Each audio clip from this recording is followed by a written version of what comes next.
함께 읽겠습니다. 또 어떤 이들은 조롱하여 이르되 그들이 새 술에 취하였다 하더라. 아멘. 예, 오늘 새벽에 오신 여러분들 주님의 이름으로 환영합니다. 이번 한 주 특별 기도 주간으로 이 구두로 선포하였는데 또 많은 분들 함께 하셨습니다. 안프에서도 오시고 또 박노섭 집사님 오랜만에 오셨네요. 김은주 집사님 함께 하셔서 반갑습니다. 예. 우리 방송으로 혹시 참여하시는 분들 상황을 모르실까봐 이렇게 말씀드립니다. 이 모든 믿음의 발걸음 가운데 성령님 함께 하실 줄로 믿습니다. 감사하게도 놀랍게도 우리가 묵상하는 말씀 본문이 사도행전 말씀입니다. 교회에 대해서 생각할 때 사도행전만한 성경이 없습니다. 신학자들은 사도행전을 교리적인 용어로 교회론이다 이렇게 얘기합니다. 교회가 무엇인가 사도행전을 펼쳐봐라. 교회의 태동으로부터 교회 발전, 교회가 받는 핍박과 그것을 막아내고 전진하는 모습이 사도행전에 잘 나와 있기 때문에 그렇죠. 어찌 보면 우리의 어떤 교회 기도들 또 교회가 사모하고 자원하는 이 10년 가운데 앞으로 전진해 나가고자 하는 이때 사도행전을 우리에게 묵상케 하신 것 하나님의 섭리라고 생각합니다. 사도행전을 통하여서 교회에 대한 더 분명한 이해와 또 교회를 통한 하나님의 역사에 대한 확신을 가지시고 또 이 가운데 사도행전 가운데 우리에게 주시는 하나님의 음성을 더욱더 구체적으로 깨닫게 되는 귀한 묵상의 시간들이 되기를 주님의 이름으로 축복합니다. 네, 말씀을 강의하기 시작하면서요. 먼저 이제 오늘 본문을 듣기 전에 본문 이해를 위해서 먼저 생각할 것이 생명에 대한 부분입니다. 생명. 하나님은 흙으로 사람을 빚으시고 난 뒤에 이 존재가 살아있는 존재, 다시 말해 생명, 히브리 말로 네페시 하야 이렇게 얘기하는데요. 생명이 되기 위해 하신 일이 호흡을 불어넣는 일이었습니다. 흙으로 빚은 것만으로는 생명이 아니라는 것이죠. 호흡을 불어넣을 때 살아있는 존재가 되었습니다. 자, 여러분 생명의 신비가 얼마나 대단합니까? 이것을 다른 말로 유기체다 이렇게 하죠. 기가 살아있는 존재, 유기체다 이렇게 하는데 식물이나 동물들 첨단 과학으로 모든 구성 요소를 똑같이 만들어도 생명은 될 수 없습니다. 그렇죠? 지금은 천문학적인 비용을 들여서 우주 왕복선을 쏘고 우주에 많은 탐사선을 쏘아야 되지만 이 어마어마한 우주에서 생명의 흔적을 발견한 적은 아직까지 없습니다.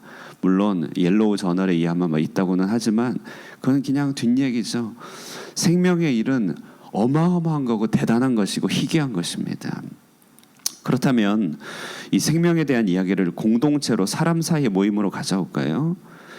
교회가 단지, 가정이 단지 사람들의 모임이나 결핍이나 소원을 가진 사람들의 집합이 아니라 살아있는 공동체가 되려면 특별한 요소가 필요하다는 것이죠.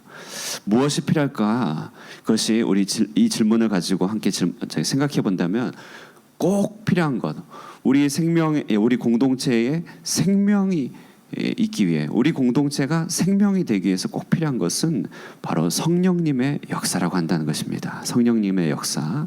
오늘 성경은 이처럼 승천하신 그리스도가 이 땅에 보내신 성령에 대한 이야기를 하고 있습니다. 예수님의 부활 이후에 제자들에게 가장 먼저 하신 일이 숨을 불어 넣으시면서 성령을 받으라 하신 것이죠. 창세기 1장 2장의 모습을 그대로 재현한 것이라고 할 수 있습니다. 도은미 사모님이라고 가정에 대해서 연구하면서 가정해부학이라는 용어를 만들었습니다. 가정해부학.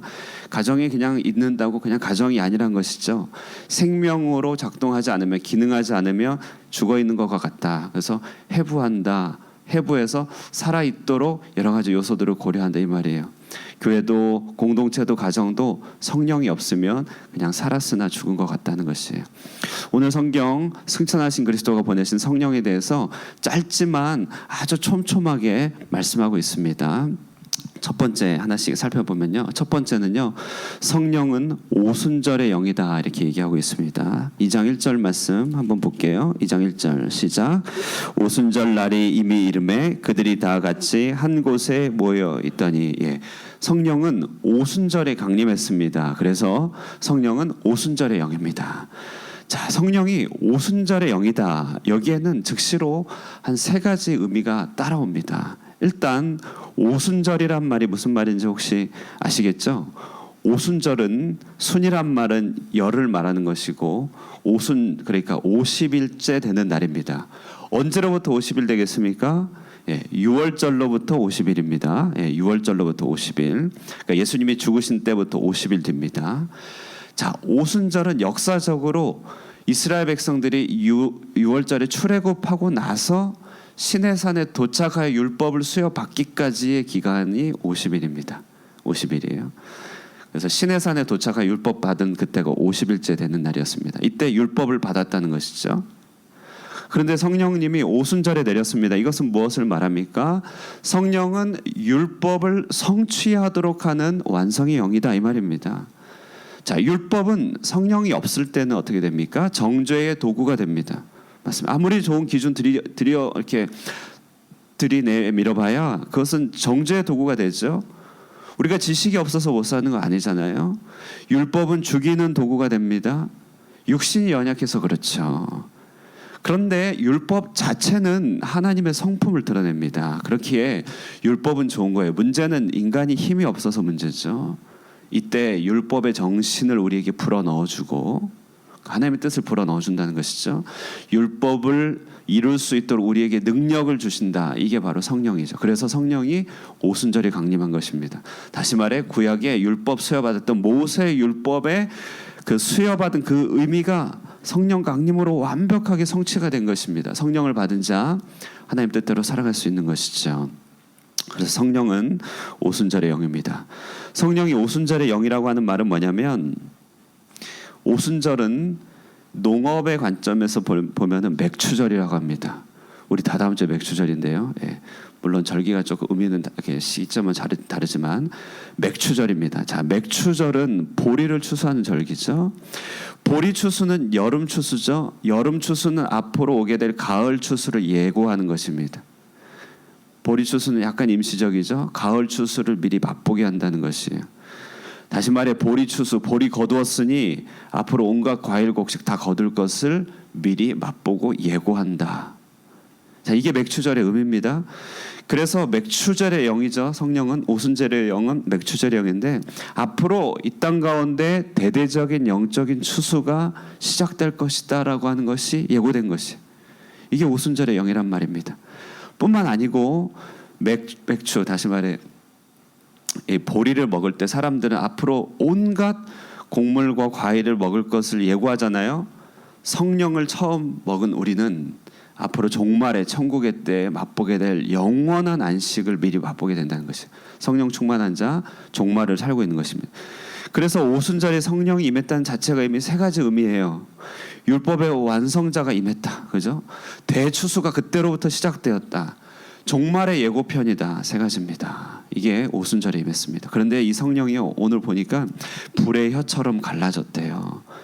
자, 불의 혀처럼 갈라졌다. 불이란 말은 성령의 특징이 영적인 에너지와 능력이 많은 불과 같은 권능의 역사, 권능의 주님임을 보여줍니다.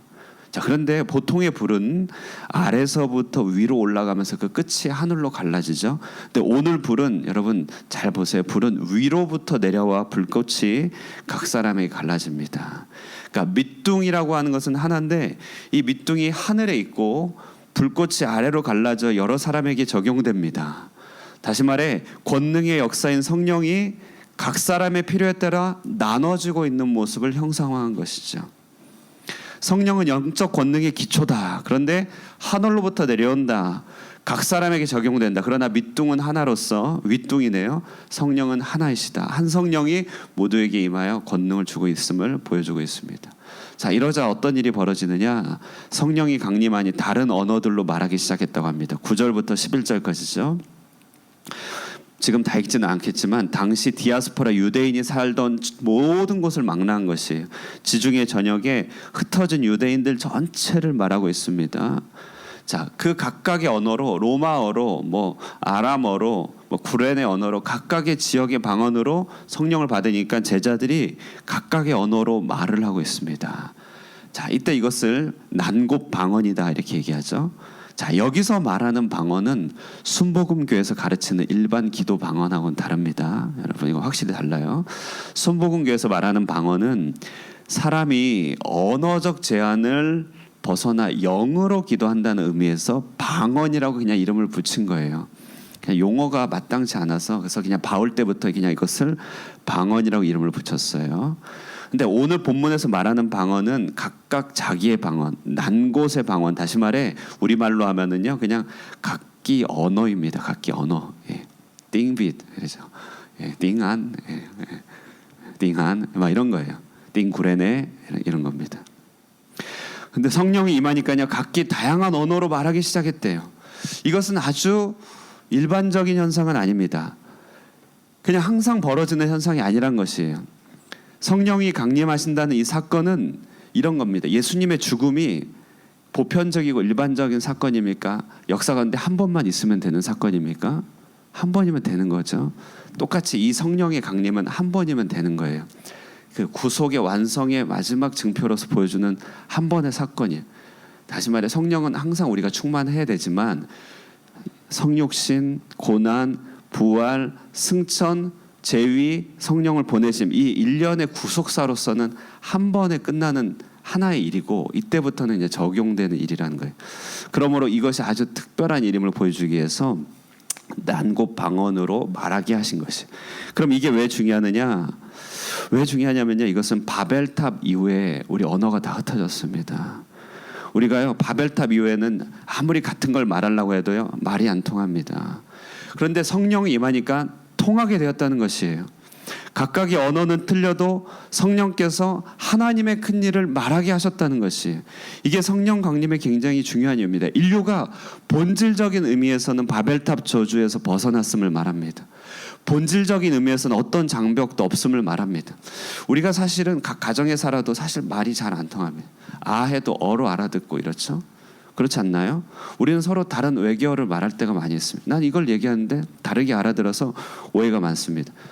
그러나 성령이 임하면요 우리가요 심정 담론, 영적인 담론을 합니다. 하나님의 말을 하게 됩니다. 서로 말이 틀려도 뜻하는 바가 하나님의 영광을 위하여 한다는 것을 깨닫기 때문에 이해를 한다는 것이죠. 성령이 강림하시니 난곳의 방언으로 하나님의 큰 일을 얘기했다. 바벨탑의 저주 끝났습니다. 그래서 사실은 종말이 이때 한번 임한 거예요. 임한 것입니다. 이때 세상이 한번 종말 임했어요. 이때부터 믿는 자 안에는 종말로 살아가는 것이 우리는 이미 천국 백성입니다. 정리하면요.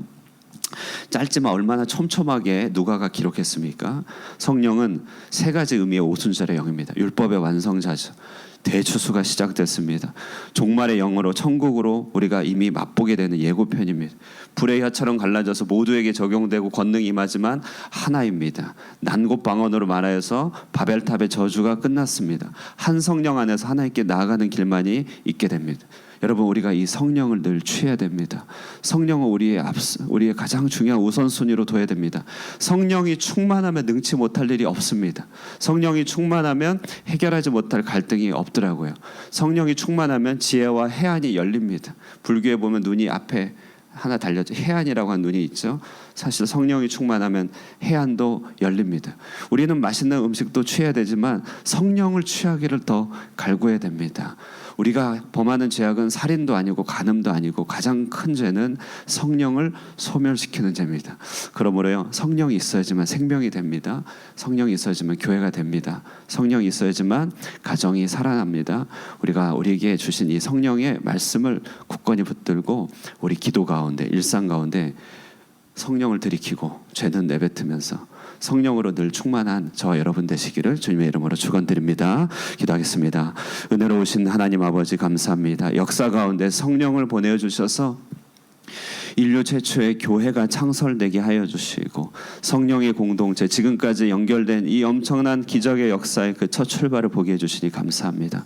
오순절의 영이요 맥주의 영이요 하나님 첫 열매의 영으로서 우리에게 천국의 그 소중한 것들을 미리 맛보게 하여 주시고 우리로 하여금 추수할 일꾼으로 불러주시며 하늘로부터 갈라지는 성령의 권능을 함께 이어받으면서도 한 몸이 되어서 각각의 언어로 하나님의 큰 일을 말하게 인도하시는 역사하시는 이 하나님의 놀라운 구원의 일들을 바라볼 때 주님, 이 구원의 역사가 이 땅 가운데 우리 가운데서도 충만하게 나타나기만을 간절하게 사모합니다. 말씀을 듣고 믿음을 가지고 하나님의 하신 일들을 기대하는 모든 이들에게 이 풍성한 성령의 역사가 충만하게 나타나게 하여 주시옵소서. 우리 하늘꿈교회가 이와 같은 성령의 역사의 참 증인이 되게 하여 주시고, 성령께서 이끄시는 대로 우리 자신을 하나님께 복종하여 성령을 취하여 늘 충만한 영으로서 이 땅 가운데 능치 못할 일이 없는 하나님의 증거들을 펼치는 귀한 하나님의 백성들 되도록 축복하여 주시옵소서. 이제 교회가 예배당 이전을 놓고 마음을 다 함께 기울여서